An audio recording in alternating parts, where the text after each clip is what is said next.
So when you're looking here, I'm in chapter 20 of the level 1 book. We are talking about front of the house and principles of great service.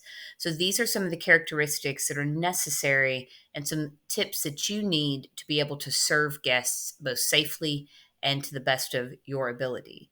So one of the first special considerations that you may have is the age of a guest. If you have an elderly client, that person might need a little bit of additional help, and you need to recognize that without them having to ask for help, because that's embarrassing and humiliating sometimes for people to have to ask for help. So they may need to have someone help them read the menu. You may need to speak up because their hearing might have issues.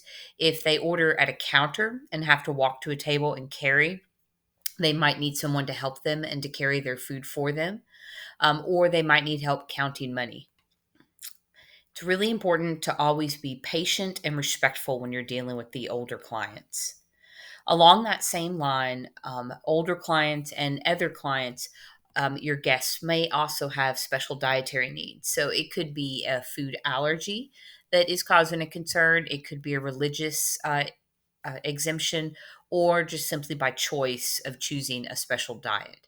So it's really important as front of the house that you know and understand your menu so that you can answer any questions that may arise and not blow that off. If somebody asks you and you don't know, then go talk to and find someone who does know.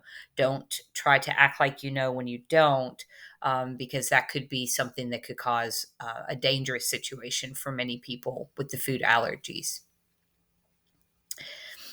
When you are going to be serving a family that has young children have some special consideration, and so they may have some special needs.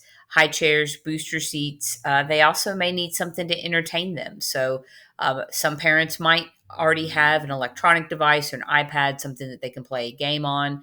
But having some paper and crayons, just some things to keep the children occupied, will go a long way into keeping everybody at the table happy, including yourself as a server, so that way the kids don't get restless and want to try to run around the restaurant.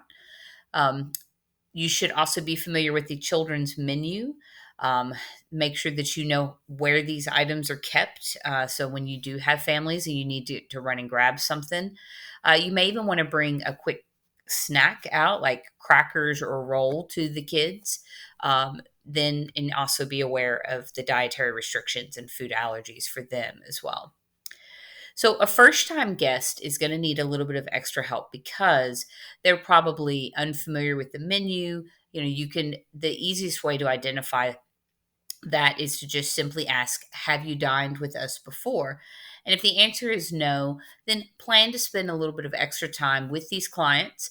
Remember, this is their first impression as well. And so it's important that they feel like they are welcome, that they feel like they are important to you, and they have a good hospitality experience. So you could serve them perfectly, but not leave them with a good, warm overall feeling from the service. And so it's really important to kind of, just take a little bit of extra time for those first time guests so that they will come back. And it is always nice when they come back and they request you because you did a really good job. If you are dealing with an English learner, foreign language guests, there are a lot of challenges. Depending on dual where you're at, dual language menus might be available. There is some technology. I know that people can translate. It may take them a little bit of extra time. You could have a recommendation or two available if somebody the whole menu to somebody that doesn't read English or doesn't read English very well might be overwhelming. If they are not really great at communicating in English, then you could at least have a couple of items that you point to on the menu to kind of narrow it down for them a little bit, and that might make them feel more comfortable as well. When people are dining alone, they have a tendency sometimes to get kind of left out or discredited. And I don't know if that sometimes people think that a single person isn't going to tip as well as a big table is, or if they're just kind of quiet. but feel them out. Sometimes they like a little bit of conversation, and sometimes they just kind of want to be left alone. They maybe are looking at their phone, or they're reading a book, or working. I know that pretty often I will take my work and my computer in somewhere when I'm eating lunch and try to get things done while I'm also eating. And personally, I don't want a server to hang around my table and chat with me and ask me a bunch of questions. So kind of feel out what you think may be happening with them, and whether or not they want a little conversation, or if they want to kind of be left alone. People with disabilities, you don't want to call special attention to the disabilities, but you want to make sure that you're able to accommodate them as far as like where they are sitting.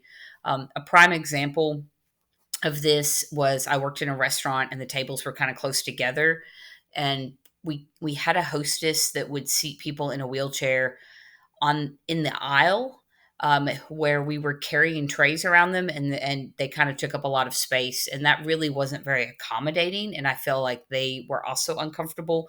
Like it drew attention to them and their disability, as opposed to if she had just taken that chair and they had sat at the table normally, then that would have been a lot better, but perhaps they didn't want to ask for that. And so you really want to take that into consideration when you're dealing with people with disabilities. You want to not draw attention to it, but make them as comfortable as possible. And then a special occasion, you may have special menus. You might have special desserts. If it's a big birthday, they may even bring their own dessert. So you may just, maybe you're cutting a cake, or serving a cake, or singing a song, or, doing things to make that special occasion feel special. They chose your place to come in. They're sitting in your section. So when you're dealing with a party and you're dealing with a gathering, it's just really important to make sure that you're making those people feel special for that occasion. So, thinking here about the special needs, how might you provide for those guests is important. And then if somebody says they have a severe allergy, even if you're really familiar with the menu, double check. That's the best advice that I can give you. Just double check with that and make sure that there is no food product, and maybe even let the kitchen know. So we've talked about the term cross contact. Cross contact is when a food allergen protein comes into contact with a food that doesn't have that allergen, because maybe utensils were not washed, or things just weren't kept as sanitary as they could be. So if you do have a severe allergy, you may want to just go ahead and let the kitchen know anyway, just so that everybody can double check and be on guard a little bit, and make sure they're following the protocol they should already be following to the max, to avoid cross contact with that food allergen.